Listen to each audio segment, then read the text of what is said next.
Untuk memastikan kebenaran isu pencopotan jabatan Kepala Sekolah SMP Negeri 1 Prabu Muli, Gubernur Sumsel Herman Deru mengutus tim gubernur untuk percepatan pembangunan bidang politik, hukum, dan HAM ke Prabu Muli. Gubernur menegaskan berdasarkan klarifikasi dari Wali Kota Prabu Muli, status kepala sekolah tersebut belum resmi diberhentikan ataupun dipindahkan.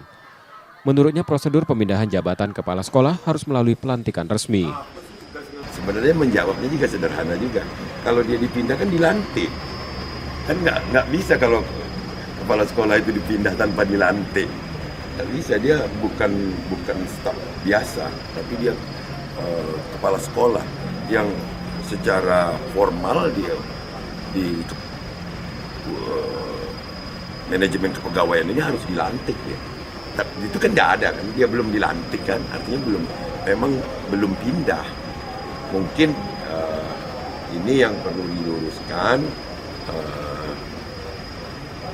apa sebenarnya yang terjadi di dunia nyata dan apa yang terjadi di dunia maya. Maka ini saya tugaskan Pak Muklis untuk itu, dan mudah-mudahan bisa diselesaikan.